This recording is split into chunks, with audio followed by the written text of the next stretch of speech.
Hello friends. BABG 171 understanding Ambedkar उसकी 14 unit आज हम स्टार्ट करते हैं, डेमोक्रेसी एंड सिटीजनशिप।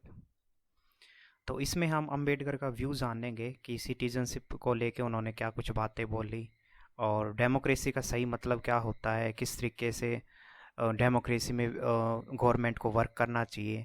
तो ये सारी चीज़ें जो हैं वो अम्बेडकर के व्यू के अकॉर्डिंग हम समझेंगे। ठीक है, तो बहुत इंटरेस्टिंग चैप्टर है, आप ध्यान से सुने और जितना अंडरलाइन किया है बस उतना ही आपको ध्यान रखना है। तो देखो, सबसे पहले कुछ बेसिक चीज़ें हम समझते हैं कि सिटीजनशिप का जो कॉन्सेप्ट है, क्या वो इंडिया में शुरुआत से ही था? तो नहीं जी। जो सिटीजनशिप का जो कॉन्सेप्ट है इंडिया में, वो इम्पोर्ट किया गया है वेस्ट से। ये बात क्लियर है? तो अब बात आएगी कि अगर सिटीजनशिप का कॉन्सेप्ट हमारे यहाँ नहीं था तो पहले क्या था। तो पहले इंडियन सोसाइटी बेस्ड थी किनशिप में। किनशिप का मतलब होता है किसी पर्टिकुलर समुदाय में, ठीक है, एकजुट रहना। तो यहाँ फिर से अगर हम बात करें तो मैंने बोला कि जो सिटीजनशिप का जो कॉन्सेप्ट है वो हमने इंपोर्ट किया है वेस्ट से। दैट इज़ यूरोपियन लोग ये कॉन्सेप्ट लेके आए थे। इंडिया में पहले सिटीजनशिप नाम का कोई कॉन्सेप्ट नहीं था। इंडियन जो सोसाइटी है, कम्युनिटी, वो किनशिप के आधार पे थी। ठीक है, नेक्स्ट अगर हम चलते हैं कि जो कम्युनिटी और सेम मॉडर्न कॉन्सेप्ट ऑफ जो डेमोक्रेसी है, ये भी यूरोप से ही आए हैं। मीन्स यहाँ पे उस रूप से पर्टिकुलर जो डेमोक्रेसी डेमोक्रेटिक वैल्यूज़ की हम बात करते हैं, वो अलग फॉर्म में इंडिया में थी। लेकिन अगर उसका जो मॉडर्न सेंस अगर हम समझे तो वो भी यूरोप से ही आया है। और इन दोनों चीज़ों को मिलके ही, मीन्स कम्युनिटी और जहाँ पे डेमोक्रेसी होती है प्रॉपर, तो उसी को बोलते हैं सिटीजनशिप। तो बात यहाँ सिंपल है कि वेस्ट से हमने ये आइडिया लिया सिटीजनशिप का, और जो डेमोक्रेटिक वैल्यूज़ थी वो भी हमने अपनाई। तो इस तरीके से इंडिया में सिटीजनशिप कॉन्सेप्ट जो है उसको हमने शेप में हम लेके आए। अब कुछ रेफरेंस में आपको ध्यान रखना है कि जैसे अंबेडकर ने एक ऐसे लिखा था जिसका नाम है caste in India, the genesis, mechanism and development. तो ये प्रॉपर रेफरेंस के रूप में ये आर्टिकल, उनका नाम याद रखें आप। इसमें वो क्या कहते हैं? वो कहते हैं कि इंडिया जो है, मैं उसको नेशन नहीं मानता। और यही चीज़ याद रखो, नेशन एंड नेशन बिल्डिंग हम पहले इससे जस्ट प्रीवियस यूनिट में हम देख चुके हैं बहुत अच्छे से, तो उसको मैं सब रिपीट नहीं करूँगा। जस्ट आप इतना समझो यहाँ पे क्या बोल रहे हैं वो, कि इंडिया जो है वो नेशन नहीं है। और क्यों नहीं है नेशन? क्योंकि उन्होंने कहा नेशन वही होता है जहाँ पे वननेस की भावना हो, कॉरपोरेशन हो, ठीक है, एक दूसरे में रिस्पेक्ट हो, एक दूसरे में ट्रस्ट हो, common values, common will power के साथ जहाँ लोग काम करते हों। तो उन्होंने इस ऐसे में बोला कि इंडिया में ऐसी कोई भी चीज़ें नहीं हैं, तो इंडिया नेशन नहीं है। क्योंकि इंडिया जो है वो तो स्टार्टिंग से ही फ्रेगमेंटेड है, मीन्स टुकड़ों में डिवाइड है, जहाँ कास्ट बेस के आधार पे, क्लास बेस आधार पे, रिलीजन बेस आधार पे सोसाइटी जो है फ्रेगमेंटेड है, डिवाइडेड है। तो यहाँ पे एक चीज़ है, इस ऐसे से आपको क्या एक हिंट निकल के आता है? इससे एक हिंट ये निकल के आता है कि अंबेडकर ये कहते हैं कि सिटीजनशिप का जो कॉन्सेप्ट है वो इंडिया में नहीं चल सकता जब तक कि हम नेशन बिल्डिंग को मजबूत ना कर दें। तो यहाँ पे साफ साफ हमें समझ आता है कि नेशन बिल्डिंग का जो कॉन्सेप्ट है और जो सिटीजनशिप का कॉन्सेप्ट है, अंबेडकर उसको सेम नज़र से देखते हैं। मीन्स वो कहते हैं नेशन बिल्डिंग अगर होगी तो वहाँ पे सिटीजनशिप का जो कॉन्सेप्ट है वो सही मायने में वर्क करेगा। ठीक है, यहाँ एक हिडन में मतलब ये मैसेज निकल के आता है। अब जैसे मान लो आपको आंसर जब आ जाए सिटीजनशिप के ऊपर, तो आप लिखेंगे कि different meaning of citizenship according to the different thinkers. तो उसमें जैसे देखो, प्लेटो के अकॉर्डिंग देखेंगे हम रोमन्स का व्यू क्या था सिटीजनशिप को लेके।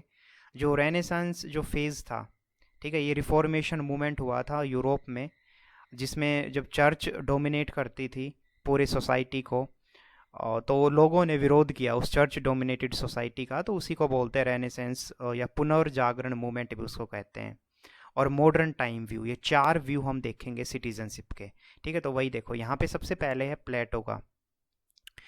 याद रखें, जो प्लेटो का जो व्यू था ना सिटीजनशिप को लेके, वो डिस्क्रिमिनेटरी बेस था, मीन्स पक्षपात किया उन्होंने। तो कैसे? देखो, ये सारी अंडरलाइन की हुई है, बस आप समझो पहले थोड़ा सा। प्लेटो ने ये कहा था कि सिटीजनशिप सबको नहीं मिलनी चाहिए। तीन चीज़ों को उन्होंने कहा कि सिटीजनशिप के बाहर रखना होगा: वुमेन को, स्लेव को और फॉरनर को। फिर से बोल रहा हूँ, हम मीनिंग देख रहे हैं कि सिटीजनशिप का मीनिंग प्लेटो के अकॉर्डिंग। तो प्लेटो जो थे, ग्रीक के बहुत बड़े फिलोसफर हुए हैं, तो उन्होंने बोला कि सिटीजनशिप किस किस को नहीं दी जानी चाहिए। एक तो बाहर से जो नागरिक आए हमारे देश में उसको सिटीजनशिप नहीं मिलेगी, दूसरा महिलाओं को भी सिटीजनशिप नहीं मिलेगी, और जो गुलाम है स्लेव लोगों को भी। तो इसका मतलब प्लेटो का जो व्यू है सिटीजनशिप को लेके वो डिस्क्रिमिनेटरी है, मीन्स सबको वो इस सिटीजनशिप देने के पक्ष में नहीं है, ये हमने देखा। अब रोमन का व्यू देखते हैं, रोमन्स जो लोग थे उनका व्यू क्या है सिटीजनशिप को लेके। तो रोमन्स का जो व्यू था वो था इक्वालिटी बेस पे, मीन्स उन्होंने कहा कि जो कॉन्सेप्ट ऑफ सिटीजनशिप है ना, ये पॉलिटिकल इक्वालिटी आधारित होना चाहिए। इसका मतलब जैसे सभी लोग इक्वल हों, मान लो किसी एक पर्टिकुलर टेरिटरी में जितने भी लोग रहते हैं तो उनको पॉलिटिकल जो अधिकार होते हैं, जैसे राइट टू वोट, तो पॉलिटिकल जो अधिकार हैं तो इसका मतलब उनको सिटीजनशिप भी दी जाए। तो इसका मतलब जो रोमन्स का जो व्यू है सिटीजनशिप को लेके वो इक्वालिटी के आधार पे है, ठीक है। जो रेनेसेंस का जो मैंने बताया, जो रिफॉर्मेशन भी इसको बोलते हैं, रिफॉर्मेशन मूवमेंट या रेनेसेंस, तो ये जो मूवमेंट उठे तो उस दौरान मीन्स उस दौरान लोगों का व्यू जो इस मूवमेंट को लीड कर रहे थे उनका व्यू क्या था सिटीजनशिप को लेके।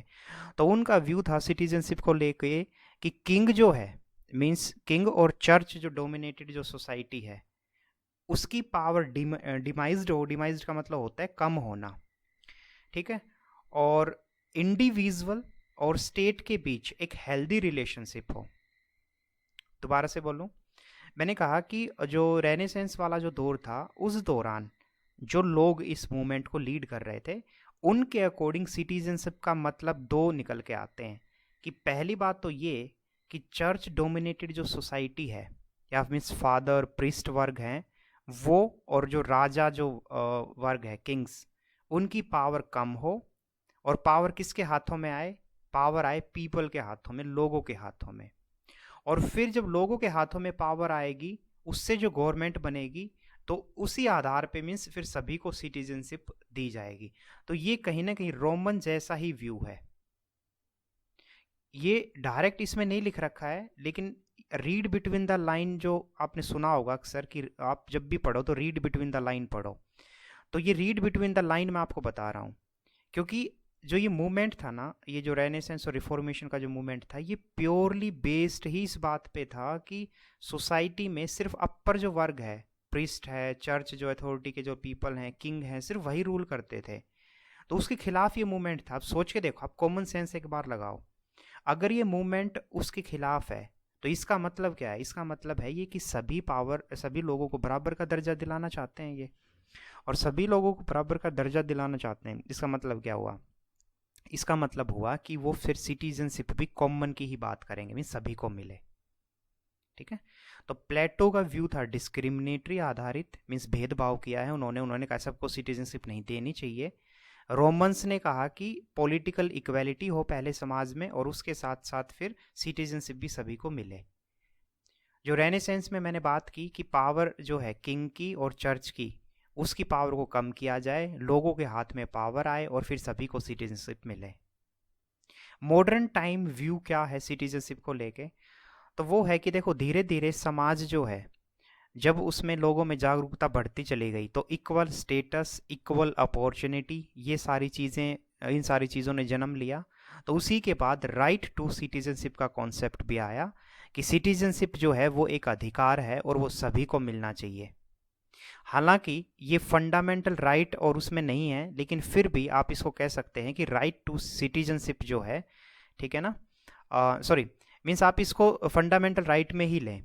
क्यों, क्योंकि ये भी बहुत ज़रूरी है। अब अगर आप किसी देश के नागरिक ही नहीं है, मीन्स सोच के देखो, आप भारत में ही जन्मे, भारत में ही आपकी परवरिश हुई और आपको यहाँ की सिटीजनशिप, आपको नागरिकता ही नहीं मिलती है, तो इसका मतलब आप कहाँ जाएंगे फिर, तो आपकी आइडेंटिटी, आपकी डिग्निटी के खिलाफ है ना ये तो मॉडर्न व्यू जो है वो क्या मैंने बताया कि धीरे धीरे जब जैसे जैसे समाज विकसित हुआ और जो पॉलिटिकल स्पेयर मीन्स पॉलिटिकल जो फील्ड है उसमें भी जब डेवलपमेंट हुआ तो इक्वल स्टेटस, इक्वल अपॉर्चुनिटी की बात आने लगी सोसाइटी में, और फिर राइट टू सिटीजनशिप का अधिकार भी आया जिसकी रक्षा हमारा संविधान करता है या कानून करता है, ठीक है।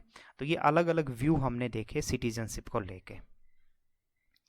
नेक्स्ट है कुछ थिंकर का व्यू, आप ध्यान रखें, जैसे T.H. मार्शल, उन्होंने कहा कि सिटीजनशिप का मतलब है एक इंटीग्रेशन, इंटीग्रेशन का मतलब होता है जोड़। तो किस किस चीज़ का जोड़? Social, political and civil obligations. Obligations याद रखना ड्यूटी होता है।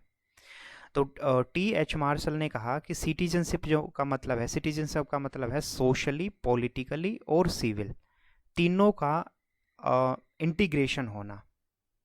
मीन्स सही मायने में जो सिटीजनशिप है वो कब मिलेगी? जब सोशली आप इक्वल होंगे, पॉलिटिकली और सिविल रूप से। ठीक है, तो ये T.H. मार्शल का व्यू भी आप सिटीजनशिप को लेके जरूर इसको याद रखें। अंबेडकर के अकॉर्डिंग अगर हम चल लें तो अंबेडकर ने कहा, अंबेडकर का जो व्यू था सिटीजनशिप को लेके वो इन्फ्लुएंस था लिबरल जो लोग थे उनसे। ठीक है, अब लिबरल लोग कौन थे? लिबरल वो लोग वो थे जो सेल्फ मतलब इंडिविजुअल फ्रीडम की बात करते हैं। तो सेम अंबेडकर ने ये कहा कि जो right to human dignity means इंसान को अधिकार है जीने का, और डिग्निटी मतलब बिल्कुल सम्मान के साथ, बिना किसी डिस्क्रिमिनेशन, बिना किसी भेदभाव के। तो यहाँ अंबेडकर यही कहना चाह रहे हैं कि जो स्टेट है, राज्य जो है, उसका सबसे पहला काम क्या है? जो इंडिविजुअल जो पर्सन है उसकी डिग्निटी को बनाया जाए, उसके अधिकारों की रक्षा की जाए। यहां तक हमारा हो गया ये पॉइंट। अब हम आगे चलते हैं। अंबेडकर ने माना कि इंडियन जो सोसाइटी है वो शुरुआत से ही उसकी सबसे बड़ी प्रॉब्लम क्या रही है? वो रही है कास्ट सिस्टम, जिसमें सबसे ऊपर ब्राह्मण वर्ग था, फिर क्षत्रिय, फिर वैश्य और फिर शूद्र। और इसमें फिर जैसे वो रेफरेंस के रूप में, जैसे अंबेडकर का जो व्यू है कि भाई इंडियन सोसाइटी कास्ट रूप में डिवाइड थी और यही इंडिया के गुलामी के पीछे भी यही सबसे बड़ा कारण थी। और दूसरा अगर हम समझें कि इंडिया क्यों एक नेशन के रूप में कभी भी एस्टेब्लिश नहीं हुआ, तो यही सब कारण वो अंबेडकर बताते हैं कि जब तक आप यूनाइट नहीं होंगे, जब तक आप फ्रेगमेंट होंगे, टुकड़ों में आप चल रहे होंगे, तब तक आप सही रूप में नेशन बिल्डिंग आप नहीं कर सकते। तो उनकी अंबेडकर की इसी बात को जो पार्थ चटर्जी हैं वो क्या कहते हैं?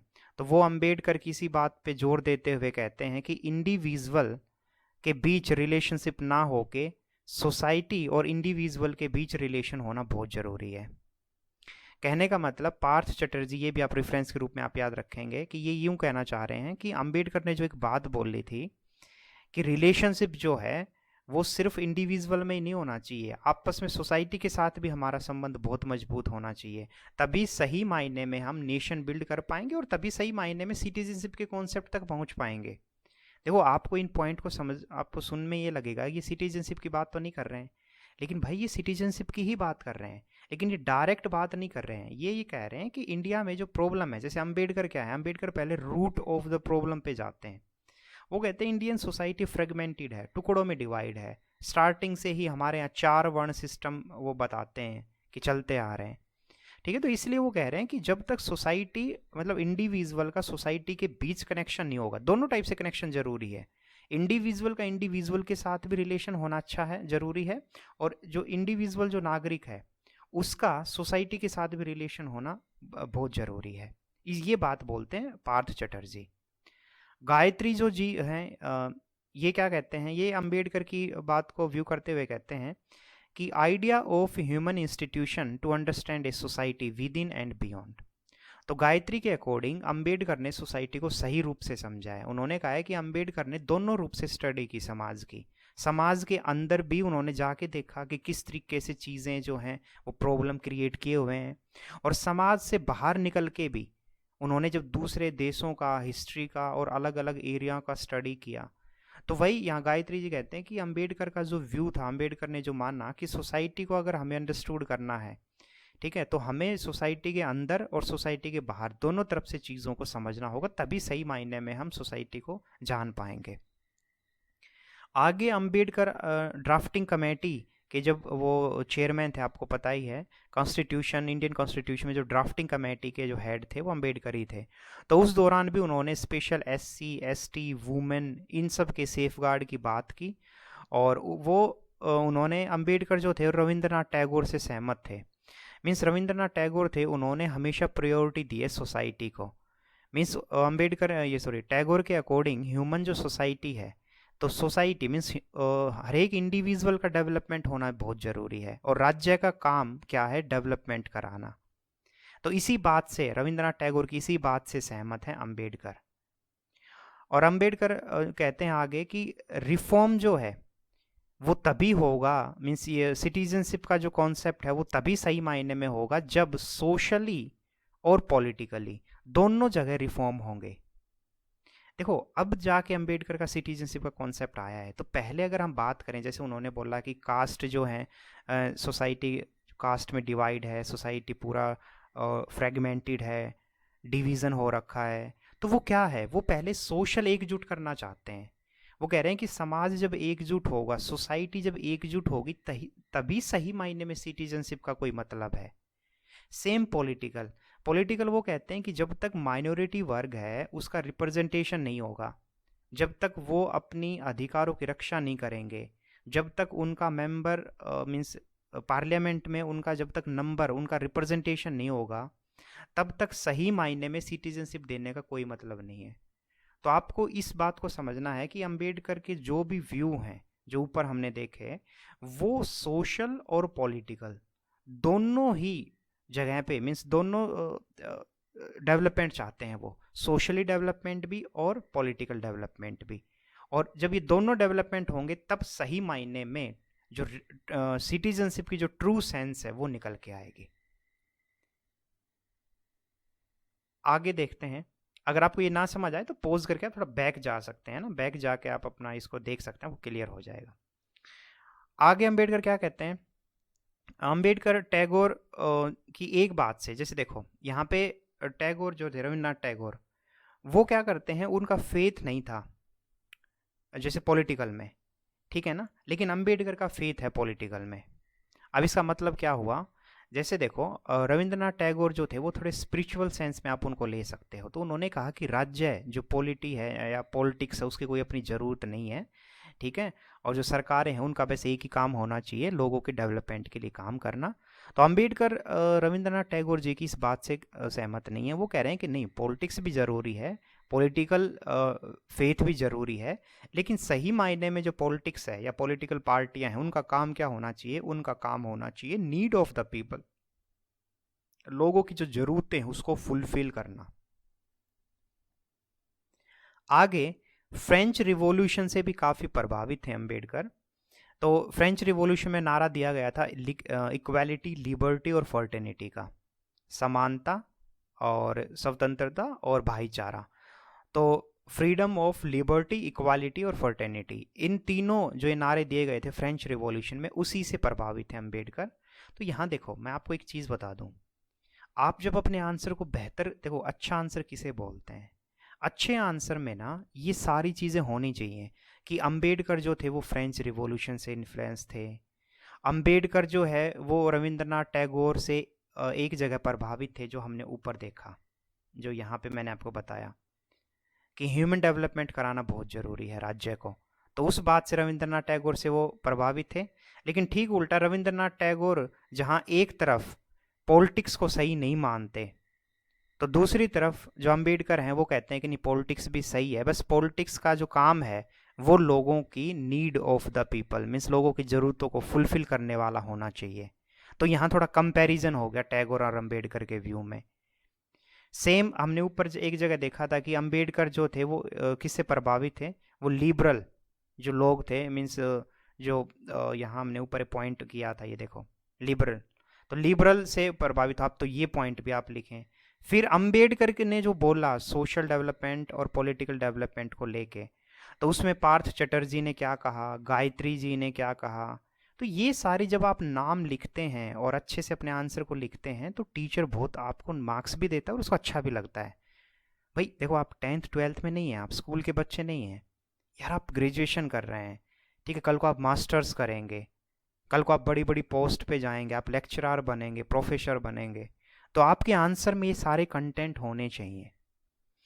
और सब कुछ मैं आपको अंडरलाइन करके दे रहा हूँ, तो आप अपनी बुक में उतना ही अंडरलाइन करें, लेक्चर को सुने और फिर अच्छे से उसको रिकॉल करें, ताकि जब आंसर आपको लिखना हो तो आप बहुत सारा कंटेंट और ये प्रॉपर रेफरेंस के साथ आप वहाँ लिख सकें, ठीक है। तो इतना हो गया, अब आगे चलते हैं हम। अंबेडकर का आइडिया क्या था डेमोक्रेसी और सिटीजनशिप को लेके, तो उन्होंने माना he opine that democracy is arrangement in society. देखो उन्होंने कहा कि डेमोक्रेसी का मतलब क्या है? डेमोक्रेसी का मतलब है कि चेंज द सोसाइटी। मतलब जैसे समाज में जो भी प्रॉब्लम है, चाहे वो डिस्क्रिमिनेशन है या फिर पॉलिटिकल इनइक्वालिटी है, इकोनॉमिक इनइक्वालिटी है, सोशल इनइक्वालिटी है, तो उन सब को रिमूव करना, मीन्स सोसाइटी में चेंजेस लाना ही सबसे बड़ा मेन ऑब्जेक्टिव होता है डेमोक्रेसी का। तो डेमोक्रेसी एक अरेंजमेंट है, ठीक है ना, जो क्या करती है, जो सोसाइटी में चेंज लेके आती है। आगे जो डेमोक्रेटिक सोसाइटी होती है ना, वहाँ पे लोगों को फ्रीडम भी मिलती है और अपॉर्चुनिटीज़ भी मिलती हैं। दोनों चीज़ें डेमोक्रेटिक सेटअप में लोगों को प्रोवाइड होते हैं। आगे अंबेडकर एक कॉन्सेप्ट है जो डेव्यू ये एक थिंकर हुए हैं, उन्होंने कॉन्सेप्ट दिया था जिसका नाम है सोशल इंडोस्मोसिस। ये मैं अभी बात करूंगा, बस आप इतना समझो अभी कि अंबेडकर जो हैं वो डेवियंस के कॉन्सेप्ट से भी वो सेटिस्फाई हैं, मीन्स उसको वो सपोर्ट कर रहे हैं। तो ये सोशल इंडोस्मोसिस क्या है, ये इसको समझो पहले। देखो मैं आपको एक डायग्राम से पहले रिलेट करता हूँ, जस्ट अ मिनट। ये देखो, ये क्या दिख रहा है आपको? एंडोस्मेसिस, ठीक है ना, इन राइसेंस। किशमिश जो होती है ना, किशमिश देखो पानी में जब आप डालते हो तो पहले ऐसे होती है, फिर वो फूल के थोड़ी बड़ी हो जाती है, मोटी हो जाती है। बिल्कुल सहमत हो आप इस चीज़ से? तो इसी प्रोसेस को बोलते हैं इंडोस्मोसिस। तो अब यहाँ पे वापस चलते हैं। यहाँ पे जो डेवियन जो उन्होंने एक टर्म दी जिसका नाम है सोशल इंडोस्मोसिस। तो इसका मतलब समाज जो है वो अपने आप को विकसित करे, अपने आप को फैलाए। तो यहाँ फैलाना, अपने आप को विकसित करना, अपने आप को मोटा करना, वो किस संदर्भ में है? उसका सही संदर्भ है अपना डेवलपमेंट कराना। तो जो भी समाज में कमियां हैं, जो भी समाज में कुछ कोई ऐसी चीज़ें हैं जो उसको पीछे की ओर खींच रही हैं, तो उसको रिमूव करना या उन सब को हटा करके समाज अपने आप को फैलाए, एक्सटेंड करे। तो इस कॉन्सेप्ट से, इस सोशल इंडोस्मोसिस कॉन्सेप्ट से इससे सहमत हैं अंबेडकर। तो वो कह रहे हैं कि सिटीजनशिप का सही मायने में डेफिनेशन सिटीजनशिप की तभी है जब समाज अपने आप को बेहतर बनाए। नेक्स्ट है अंबेडकर एक ये अपना एक रिपोर्ट लिखते हैं, एक बुक का नाम है एनिहिलेशन ऑफ कास्ट। इसमें अंबेडकर साफ साफ ये बात लिखते हैं कि सिर्फ एक दूसरे के साथ रहना, प्रोक्सिमिटी का मतलब होता है नियर, पास रहना। कह रहे सोसाइटी में एक दूसरे के सिर्फ पास रहना ही सही चीज नहीं है, बल्कि अब वो देखो कैसे रिलेट करते हैं। अंबेडकर कहते हैं कि कास्ट सोसाइटी जो थी, जो ब्राह्मण्स ने बनाई थी, उस दौरान भी तो सभी लोग साथ ही रहते थे, गांव में तो रहते ही थे एटलीस्ट। तो ब्राह्मण वर्ग अपना ऊपर डोमिनेट करता था, क्षत्रिय वर्ग जो है वो रूल करता था, ठीक है। और जो वैश्य वर्ग था उसमें ये ट्रेडर, मर्चेंट, एग्रीकल्चरर ये सब आ जाएंगे, और शूद्र जो थे वो इन तीनों को सर्व करते थे। तो इस पॉइंट को ध्यान से समझें। अंबेडकर कह रहे हैं कि सिर्फ proximity with each other, means एक दूसरे के पास रहना, साथ रहना ही पर्याप्त नहीं है, बल्कि बल्कि आपको फ्री होना पड़ेगा। ये इस चीज पे ज्यादा जोर दे रहे हैं। अब एक छोटी सी चीज बताओ, मैं आपको एक रिलेट करता हूँ एक एग्जाम्पल से। मान लो महिलाएं हैं, लड़कियां हैं, उनको समाज में, घर में रखा जाता है मतलब ऑफकोर्स रहती हैं। तो मैं आपसे एक पूछ रहा हूँ कि क्या उस मतलब फैमिली में रहना ही पर्याप्त है, या उनको फ्रीडम मिले, या उनको एजुकेशन अच्छी मिले, या उनको बाहर जाने की अपॉर्चुनिटी मिले? आप किस बात पे सहमत करेंगे?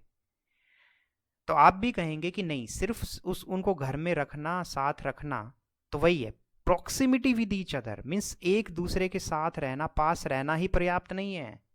सही मायने में समाज तभी डेवलप करेगा जब वहां पे आप इक्वल अपॉर्चुनिटी दोगे, लोगों को फ्रीडम दोगे, लोगों को अधिकार दोगे, ठीक है। ये कहना चाह रहे हैं अंबेडकर। तो आगे वो देखो क्या होता है कि ये राउंड टेबल कॉन्फ्रेंस होती है जिसमें गांधी भी जाते हैं लंदन में उसको अटेंड करने, और अंबेडकर भी। ये भी काफी इंटरेस्टिंग है। होता क्या है, गांधी वहां पे ये कहते हैं कि जो अनटचेबल वर्ग है ना, ये हिंदू कम्युनिटी का ही पार्ट है, और लिव्ड इन प्रॉक्सिमिटी, देखो कि वो हमेशा से हिंदू के साथ ही रहा है, और अंबेडकर इस चीज़ को भयानक तरीके से रिजेक्ट करते हैं। अंबेडकर कहते हैं कि भाई पास रहना ही पर्याप्त नहीं है। अगर आप लोगों को मौका नहीं दोगे, किस चीज़ का मौका? इंडोस्मोसिस। अगर आप लोगों को अपने आप को डेवलप कराने का, आप अपने लोगों को अपनी अपॉर्चुनिटीज़ को फुलफिल करने का, अपनी बाउंड्रीज से बाहर निकल के सोचने का, अपने इंटरेस्ट को सर्व करने का, जब तक आप उनको मौका नहीं दोगे तब तक सही मायने में उस प्रॉक्सिमिटी का कोई मतलब नहीं है। तो इसीलिए अंबेडकर वहाँ पे गांधी के बिल्कुल खिलाफ हो जाते हैं, ठीक है। और अंबेडकर कहते हैं कि मैं सेपरेट इलेक्ट्रोड की डिमांड करता हूँ। और सेपरेट इलेक्ट्रोड की वो डिमांड इसीलिए करते हैं ताकि SC ST और माइनॉरिटी जो वर्ग है उनका रिप्रेजेंटेशन हो, ठीक है। तो ये अच्छे से आपको अब समझ आ गया होगा कि अंबेडकर क्या कहना चाह रहे हैं।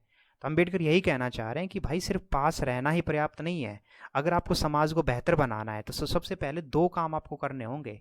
सोशल इक्वेलिटी लानी होगी, मीन्स ये जो अमीर गरीब ऊपर नीचे, जैसे कास्ट, कोई ऊपर कास्ट निचली कास्ट, इन सबको ख़त्म करना होगा। सोशल इक्वेलिटी जब तक नहीं आएगी तब तक समाज विकसित नहीं होगा। और दूसरा उन्होंने कहा कि पर्याप्त सिर्फ पास रहना ही नहीं ज़रूरी है, आपको अपॉर्चुनिटी देनी होगी, लोगों को फ्रीडम देनी होगी, लोगों को आपको एक्सटेंड करने का मौका देना होगा, एंडोस्मोसिस उनको कराना होगा। तभी सही मायने में जो समाज है वो बेहतर बनेगा। और उसके बाद ही सिटीजनशिप का जो कॉन्सेप्ट है वो सही मायने में उसकी ट्रू सेंस निकल के आएगी। और जब तक सोशल और इकोनॉमिक डेवलपमेंट नहीं है तब तक सिटीजनशिप का कोई मतलब नहीं है। आगे वो कहते हैं कि देखो, एक तरफ आप अगर किसी को कुएं में पानी भरने से रोक रहे हैं, स्कूलों में पढ़ने से रोक रहे हैं, टेंपल में उनको एंट्री करने से रोक रहे हैं, तो बताओ कि कैसे फिर आप ऐसे बेहतर समाज की कल्पना कर सकते हैं। तो उन्होंने वही माना कि हिंदू जो है, उन्होंने एक ऐसे लिखा था जिसका नाम है अवे फ्रॉम द हिंदू। उसमें उन्होंने साफ साफ ये कहा कि अनटचेबल जो लोग हैं उनको समाज में हमेशा से आइसोलेशन में रखा गया है, मतलब वो हाशिए पे रहे हैं, बिल्कुल उनको बेचारों को दूर समाज से रखा गया है, ठीक है। तो उन्होंने कहा कि ये तभी इस चीज़ को इसको ख़त्म कैसे करेंगे, इसको ख़त्म करेंगे by the establishment of kinship. इसका मतलब ये यूं कहना चाह रहे हैं अंबेडकर, ये कह रहे हैं कि जो ये SC ST और जो ये वर्ग है ये अपनी जंजीरों को तोड़े और ये इंटरकास्ट मैरिज भी करे। क्यों? क्योंकि वो कह रहे हैं कि जब तक आप इंटरकास्ट मैरिज नहीं करेंगे तब तक समाज में आप कितने ही जो डेवलप हो जाएं, आपका जो कास्ट बेस जो ओरिएंटेड सोच है वो हमेशा रहेगी। तो away from the Hindu manuscript में अंबेडकर साफ साफ ये कहते हैं कि अनटचेबल जो लोग हैं वो तब तक अनटचेबिलिटी समाज में ख़त्म नहीं होगी जब तक कि ये किनशिप का एस्टेब्लिशमेंट नहीं हो जाता। और किनशिप का एस्टेब्लिशमेंट सही मायने में तभी होगा जब इंटरकास्ट मैरिज जब लोग करने लग जाएंगे। और ये जो किनशिप का इंटरकास्ट का है ये यहाँ पे है, थोड़ा सा इसमें यहाँ दे रखा है, ठीक है। आगे तो वो आप देख लेंगे। तो अब थोड़ा बैक चलते हैं सेम वहीं पे। तो उन्होंने कहा कि किनशिप को एस्टेब्लिश करना बहुत ज़रूरी है। फिर उन्होंने ये भी कहा था कि अंबेडकर ने कहा कि बुद्धिज़्म को मैं एडवोकेट करता हूँ, मीन सपोर्ट करता हूँ। और उन्होंने स्पेशली लेटर में गांधी को एक लेटर लिखा, उसमें कहा था कि मैं जन्मा बेशक से हिंदू में हूँ लेकिन मैं मरूंगा हिंदू में नहीं। और इसीलिए फिर वो बाद में 1956 में ये धर्म चक्कर परिवर्तन, ये प्रॉपर एक पूरा मूवमेंट होता है, तो 1956 में वो बुद्धिज़्म में कन्वर्ट हो जाते हैं, ठीक है। और रमेश काम्बले ये उस दौरान एक आर्टिकल लिखते हैं जिसका नाम है कॉन्टेक्चुअलिंग अंबेडकर इन कन्वर्जन। तो वो कहते हैं कि कन्वर्जन होना मीन्स धर्म परिवर्तन जो है वो बहुत इंपॉर्टेंट टूल है जिससे कि समाज में बदलाव आ सकता है। फिर से बोल रहा हूँ, इमोशनल नहीं होना है दोस्तों, कहीं आप सोचें कि नहीं ये सब क्या ही, आपको थिंकर की तरह पढ़ना है। देखो अंबेडकर को भी हमने बीच में देखा, कहीं वो रविंद्रनाथ टैगोर से सहमत हैं, कहीं पे वो नहीं है। तो भाई ऐसा ही होना चाहिए। आप ट्रू थिंकर का मतलब ही ये है। मैं हमेशा मेरे स्टूडेंट्स से मेरी एक ही रिक्वेस्ट रहती है, आप अंधी भक्ति ना करें। कुछ जगह आप अंबेडकर से सहमत होंगे, कुछ जगह नहीं भी होंगे, तो आप ऐसे बिल्कुल परेशान ना हो। बस आप अंबेडकर का व्यू आपको समझना है, तो वो मैं आपको यहाँ पे सारा समझा रहा हूँ, ठीक है ना। तो ये सारा जो है मैंने आपको बताया, कन्वर्जन और ये सारी चीज़ें। आगे अंबेडकर कहते हैं कि जो रिलीजन है, रिलीजन का जो सही मतलब है वो है अपने आप को सेल्फ डेवलप कराना, ठीक है। और इसके अलावा जो एजुकेशन है, मीन्स जो रोल ऑफ एजुकेशन है वो बहुत ज़रूरी है। और प्योरिटी मीन्स जो रिलीजन है, अगर वो मीन्स आपको सिर्फ प्योरिटी ही नहीं देता, आपको मुक्ति ही नहीं दिलाता है, लेकिन मेंटली भी आपको मजबूत बनाता है, आपको प्रेम करना सिखाता है। मीन्स ये बुद्धिज़्म से रिलेटेड उनकी बातें हैं। कहने मतलब क्यों बुद्धिज़्म को उन्होंने सपोर्ट किया, क्योंकि बुद्धिज़्म में ये सब कास्ट और इन सब चीज़ों को महत्व नहीं दिया जाता, तो इसीलिए उनको। और ऑर्थोडॉक्स भी नहीं है, ठीक है। तो ऑर्थोडॉक्स नहीं है, इक्वालिटी पे बहुत ज़्यादा जोर है बुद्धिज़्म में, कास्ट बेस्ड सोसाइटी कुछ नहीं है, तो बुद्धिज़्म इसलिए उन्होंने अपनाया। और ये उस पॉइंट आप वहाँ से रिलेट कर सकते हैं बुद्धिज़्म से रिलेटेड। आगे अंबेडकर ने कहा कि जो मैंने आपको जो ऊपर जस्ट अभी बताया था, कि उन्होंने कहा कि किनशिप का एस्टेब्लिशमेंट होना बहुत ज़रूरी है। तो वो देखो यहाँ पे आ गया कि अंबेडकर ने साफ साफ ये जोर दिया कि इंटरकास्ट मैरिजेज होनी बहुत ज़रूरी है। इंटरकास्ट मैरिजेज होंगी तो उससे किनशिप एस्टेब्लिशमेंट होगी, मीन्स भाईचारा बनेगा अलग अलग कम्युनिटीज़ में। और अलग अलग कम्युनिटीज़ में जब भाईचारा बनेगा, शादी होंगे, बच्चे, रीति रिवाज, तो उससे क्या होगा, ये जो एक आज भी हमारे जो दिमाग में बना हुआ है, दलित, ये अनटचेबल, ये SC ST, वो सब चीज़ें ख़त्म होंगी। ठीक है, तो ये बोलना चाह रहे हैं अम्बेडकर। और आगे एक ये दो थिंकर हैं, जॉन डेवी एंड ये J.S. टफ्स। इन्होंने एक बुक लिखी जिसका नाम है इंट्रोडक्शन टू सोशल साइकोलॉजी। तो उसमें भी अम्बेडकर जो है वो इन दोनों की इस ऐसे इन दोनों की इस मीन्स ये बुक से अम्बेडकर जो है वो प्रभावित हैं। और वो कहते हैं कि जो किनशिप का जो कॉन्सेप्ट है वो एंटी थीसिस है आइसोलेशन के। देखो, आइसोलेशन का जो मतलब होता है वो होता है अपने आप को एकांत में रखना, अपने आप को बिल्कुल अकेला कर लेना। और किनशिप का मतलब होता है एक दूसरे के पास आना, साथ आना। तो आइसोलेशन का उल्टा एंटी थीसिस का मतलब ही होता है उल्टा, थीसिस का मतलब होता है सेम। तो आइसोलेशन के ठीक उल्टा है किनशिप। और किनशिप उन्होंने क्या बोला कि कब जो किनशिप सही मायने में कब एस्टेब्लिश होगी, तो दो चीज़ें, कन्वर्जन करो। अगर आपको लग रहा है कि आपको प्रताड़ित किया जा रहा है, आप किसी धर्म में आप बंध के आप अपने आप को गुलाम महसूस कर रहे हैं, आपके साथ भेदभाव होता है, तो एक तरीका है कन्वर्जन, धर्म परिवर्तन। और दूसरा जो है तरीका वो क्या है, इंटरकास्ट मैरिजेस। आगे अंबेडकर जो हैं वो मनु जो है, मनुस्मृति, आपको पता ही होगा ये चीज़ कि मनुस्मृति में जो स्पेशल वर्ण सिस्टम की बात की गई थी, तो मनु के खिलाफ थे वो। इसके अलावा इनविजिबल हैंड ऑफ मार्केट, याद करो स्मिथ, ठीक है। तो ये इकोनॉमिस्ट हुए हैं, तो उन्होंने जो बोला था कि इनविजिबल हैंड ऑफ मार्केट जो है वही एक इम्पोर्टेंट फैक्टर है, तो इन दोनों चीज़ों से वो सहमत नहीं है। दोबारा बोलता हूँ, इस पॉइंट को ध्यान से सुनना। अंबेडकर, एक तो लॉ ऑफ मनु जो है उसी के नाम पे मनुस्मृति ग्रंथ लिखा गया था जिसमें वर्ण सिस्टम की बात है, ब्राह्मणिकल वर्ण सिस्टम, तो उसके वो खिलाफ थे। एक जो कुछ इकोनॉमिस्ट हैं उनका ये मानना था कि कंट्रोल मीन्स इकोनॉमी में राज्य का कोई कंट्रोल ना हो, सारी इकोनॉमी जो है वो किसके ऊपर छोड़ देनी चाहिए, वो छोड़ देनी चाहिए हमें मार्केट के आधार पे। मार्केट अपने हिसाब से चीज़ें देखे, मीन्स कैपिटलिस्ट इकोनॉमी आप उसको बोल सकते हो। तो अंबेडकर उसके भी खिलाफ थे। यहाँ पे बात समझ ये आती है कि अगर अंबेडकर का इकोनॉमी का व्यू समझो तो वो सोसाइटी मीन्स जो स्टेट का इंटरफेयर वो चाहते हैं। और क्यों चाहते हैं, वो चाहते हैं कि वो इसीलिए कह रहे हैं क्योंकि भाई स्टेट जब तक इंटरफेयर नहीं करेगा तब तक जो पावर है, इकोनॉमिकल जो पावर है, वो मुट्ठी भर लोगों के हाथों में रहेगी। और मुट्ठी भर लोगों के हाथों में पावर रहेगी तो वो सत्ता का, अपनी इकोनॉमी का गलत यूज़ कर सकते हैं। तो आप एक बात बताओ, ऐसा ऐसा व्यू आपको भी लग रहा होगा कि हाँ ये तो मार्क्स जैसा मिलता व्यू है, क्योंकि मार्क्स भी तो यही कह रहे हैं। मार्क्स ये कहते हैं कि कैपिटलिस्ट इकोनॉमी नहीं होनी चाहिए, गवर्नमेंट का कंट्रोल होना चाहिए इकोनॉमी में, ताकि समाज में इनइक्वालिटी ना बढ़े, अमीर और गरीब के बीच गैप ना बढ़े। तो हाँ बिल्कुल आप सही सोच रहे हैं कि अंबेडकर जो हैं वो मार्क्सिस्ट के जो आइडिया थे, सोशलिज्म आइडिया मार्क्सिस्ट का, उससे प्रभावित थे। और लोक से भी वो मिलते जुलते थे।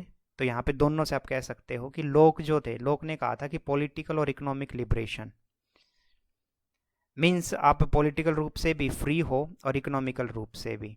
यहाँ पे ऐसा समझ लो, मैं आपको एक तरीका बताता हूँ बेस्ट इस पूरे पॉइंट को समझने का।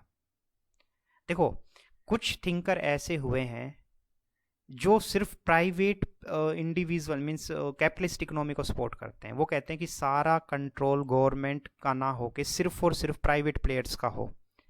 Means market, private player, businessman, industries सिर्फ ये डिसाइड करें सारी चीज़ें, गवर्नमेंट इंटरफेयर ना करे। तो ये हुआ प्राइवेटाइजेशन, प्योर प्राइवेटाइजेशन। दूसरी तरफ इसके ठीक उल्टा व्यू होता है सोशलिज्म, जिसमें सारा का सारा कंट्रोल गवर्नमेंट करेगी। तो अंबेडकर इन दोनों के बीच में खड़े हैं कहीं ना कहीं। अंबेडकर कह रहे हैं कि प्राइवेट होना भी जरूरी है, प्राइवेटाइजेशन भी होना बहुत जरूरी है, लेकिन साथ साथ में गवर्नमेंट जो है, स्टेट गवर्नमेंट जो हमारी सरकार है, गवर्नमेंट है या राज्य है, स्टेट, उसका कंट्रोल भी होना चाहिए इकोनॉमी पे। अदरवाइज वो इकोनॉमी बहुत खतरनाक साबित हो सकती है, क्योंकि मुट्ठी भर लोगों के हाथों में जब पावर रहेगी तो वो अपने हिसाब से कोई भी प्राइस डिसाइड करेंगे, तो उससे बहुत ज़्यादा महंगाई और बहुत कुछ प्रॉब्लम आ सकती हैं।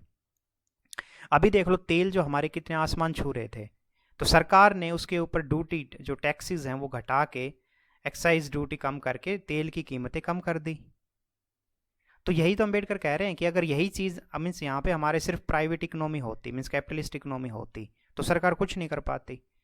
तो ये आपको समझना है कि एक तरफ वो लोग से को भी सपोर्ट कर रहे हैं जो कि प्राइवेट बिल्कुल कैपिटलिस्ट और उसकी इक्वालिटी की बात करते हैं, दूसरी तरफ वो मार्क्सिस्ट से भी प्रभावित हैं।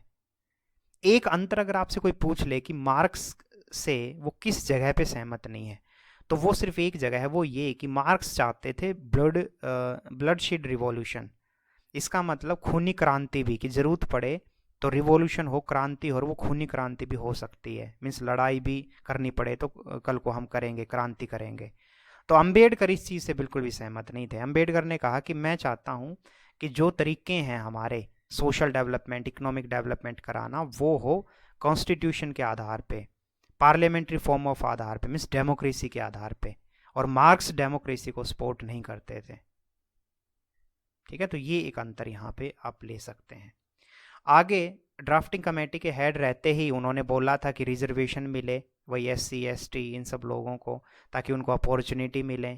ठीक है, इसके अलावा पॉलिटिकल डेमोक्रेसी के साथ साथ उन्होंने सोशल डेमोक्रेसी की बात की। ये सारी चीज़ें तो बेसिक हैं जो ऊपर हम देख चुके, कि सभी को राइट टू वोट का अधिकार मिले, किसी के साथ कोई भेदभाव ना हो। जो एजुकेशन है वो बहुत इंपॉर्टेंट रोल प्ले करती है लोगों के जीवन में। इसलिए उनका एक फेमस स्लोगन था जो कि था एजुकेट, एगिटेट एंड ऑर्गेनाइज। इसका मतलब सबसे पहले तो एजुकेट बने में शिक्षा ग्रहण करें, ऑर्गेनाइज में संगठन के रूप में रहें, और एगिटेट का मतलब जब भी मौका मिले तो आवाज़ उठाएं। तो ये उनका फेमस स्लोगन है। ठीक है, तो ये पॉइंट आप सारे देख लेंगे।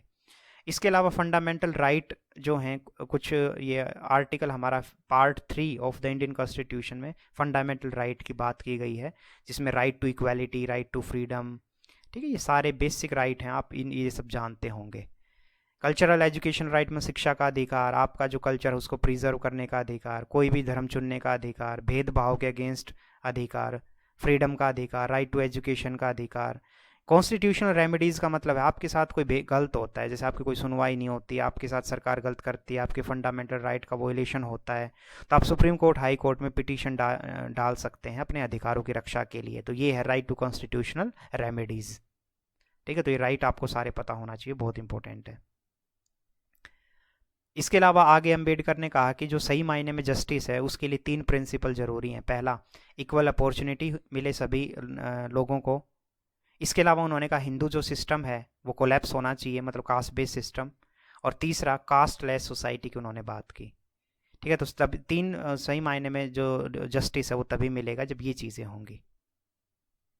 इसके अलावा अगर हम आगे बात करें तो वो डेवलपमेंट चाहते थे कि हर एक इंडिविजुअल जो है वो अपनी ह्यूमन डिग्निटी के साथ जिए, उसको प्रिजर्व करे और अपने अधिकारों की रक्षा करते हुए वो अपने आप को डेवलप कराए। इसके अलावा सिटीजन जो डायरेक्टिव प्रिंसिपल जो हैं, जिसको हम DPSP भी बोलते हैं, directive principle of state policy, जिसमें जो सरकारें हैं उसका कर्तव्य क्या है, मीन्स वेलफेयर स्टेट करना, लोगों को शिक्षा देना, लोगों को इक्वल अधिकार देना। जैसे अभी दे लो जगह जगह, जैसे बेटी बचाओ बेटी पढ़ाओ अभियान, ठीक है, mid day meal scheme, right to education के तहत 14 ईयर तक के स्टूडेंट को फ्री एजुकेशन, ठीक है, पानी, वाटर सप्लाई प्रोवाइड करना। तो ये सब क्या है, ये directive principle of state policy का ही पार्ट है, जिसको DPSP बोलते हैं। तो उसकी भी अंबेडकर ने उसको सपोर्ट किया। सिटीजनशिप कौन है, इंडिया का सिटीजनशिप कौन होगा, तो ये जो सिटीजनशिप एक्ट है 1955 का, उसके तहत ये कुछ कंडीशन है जो इंडियन सिटीजनशिप होने की कंडीशन है, वो आप पढ़ लेंगे, बिल्कुल ईजी है दोस्तों। बस यहाँ पे मैं एक चीज़ बात को बताना चाहूँगा कि इंडिया में ना सिटीजनशिप तो एक ही है, लेकिन ड्वेल पॉलिटी है, इस पॉइंट को आप समझना प्लीज़। फिर से बोलता हूँ, इंडिया में सिटीजनशिप एक ही है लेकिन ड्वेल पॉलिटी है। इसका मतलब क्या हुआ? इसका मतलब आप देखो, जैसे फॉर एग्जाम्पल मान लो, एक ये देखो, इसको उठा हुआ, person whose parents are born in India but are residing outside India. जैसे फॉर एग्जाम्पल कोई इंडिया में जन्म हुआ किसी पर्सन का, ठीक है, लेकिन अभी वो बाहर कहाँ रह रहा है, कनाडा में रह रहा है, अमेरिका में रह रहा है। तो कहने का मतलब ये है कि वो इंडिया का सिटीजन तो होगा, लेकिन ड्वेल पॉलिटी कॉन्सेप्ट यहाँ पे लागू हो जाएगा। ड्वेल पॉलिटी का मतलब आप थोड़ा सा समझ लो। ड्वेल पॉलिटी का मतलब होता है जिसमें दो तरीके के नागरिक होंगे, नेचुरल सिटीजन और एलियन। नेचुरल सिटीजन और एलियन को याद रखना, पॉलिटिकल राइट तो बराबर होते हैं और सिविल राइट भी बराबर होते हैं, लेकिन कुछ अंतर आपको मिलेगा। जैसे जो ये नेचुरल सिटीजन है ना, ये चुनाव लड़ सकते हैं और ये प्रेसिडेंट, वाइस प्रेसिडेंट, जजेस ये सब बन सकते हैं, लेकिन एलियंस ये नहीं बन सकते। तो आपको समझ आ गया होगा कि अच्छा, इसका मतलब ड्वेल पॉलिटी में दो तरीके का है। सिटीजनशिप तो एक ही है, मीन्स सब, जैसे जो ऊपर हमने कंडीशन देखी वो भारत नागरिकता पाने की कंडीशन है, लेकिन भारत नागरिकता जो मिली है तो उसमें भी दो तरीके से सिटीजन है यहाँ पे। एक नेचुरल सिटीजन जो आप और मैं हूँ, और एक एलियन। तो यहाँ एलियन का मतलब ये है जिनको ये पर्टिकुलर जो कुछ पोस्ट हैं उसके लिए वो कभी भी चुनाव नहीं लड़ सकते या उसमें नहीं खड़े हो सकते। तो ये बात आप प्लीज़ ध्यान रखना, ठीक है। और लास्ट में बस यही है कि ओवरऑल अगर हम समझे कि अंबेडकर जो थे, उन्होंने एक तरफ कि कौन सिटीजनशिप होना चाहिए, क्या उसका क्राइटेरिया होना चाहिए, वो भी अंबेडकर ने उसके ऊपर डिस्कस किया था। उसके साथ साथ काफ़ी एक इंटरेस्टिंग चीज़ है कि कौन सिटीजन नहीं होना चाहिए, means disqualification of Indian citizenship. जो भी कॉन्सेप्ट उठा, जब ये डिबेट उठी कि कौन नागरिक जो है उसकी सिटीजनशिप को कैंसिल कर दिया जाएगा, तो उसमें भी अंबेडकर का बहुत बड़ा योगदान है। और वो क्या थी वो कंडीशन? वो ये थी कि 26 जनवरी 1950 को अगर कोई वॉलेंटरली, मीन्स खुद से ही किसी दूसरी सिटीजनशिप, किसी दूसरी अदर कंट्री की सिटीजनशिप को एक्सेप्ट करता है, तो वो इंडिया की सिटीजनशिप ऑटोमेटिक खत्म हो जाएगी। तो यहाँ पे अंबेडकर, मतलब अंबेडकर ने ही उस दौरान ये चीज़ लेके आए थे वो, कि कब आपकी सिटीजनशिप खत्म हो जाएगी। तो इंडियन सिटीजनशिप कब खत्म होगी? जब आप खुद से किसी दूसरे देश की नागरिकता प्राप्त कर लेते हैं, तो आपकी खुद की इंडियन सिटीजनशिप जो है वो कैंसिल हो जाएगी।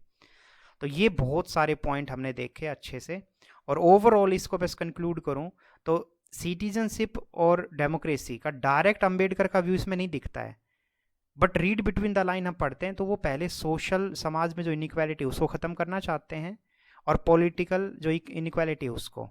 इसका मतलब वो समाज में पहले समाज और फिर समाज जब सही से डेवलप हो जाएगा, इक्वालिटी हो जाएगी, तब वो पॉलिटी को स्टेबल देख रहे हैं, और उसके बाद वो सिटीजनशिप कह रहे हैं कि तब सही मायने में सिटीजनशिप का कोई सेंस निकलेगी। तो प्लीज़ आप इस चैप्टर को 2 बार सुने, ठीक है, और जहाँ पे भी आपको थोड़ा सा डाउट है तो पीछे जाके पॉज करके आप अच्छे से उसको समझें, और पूरा मतलब ईमानदारी से आप इसको करें, ठीक है। तो आई होप आपको समझ आया होगा, ठीक है। Thank you so much. खूब सारी मेहनत करें, बड़े सपने देखें, और लड़कियों की रिस्पेक्ट ज़रूर करें। Thank you so much.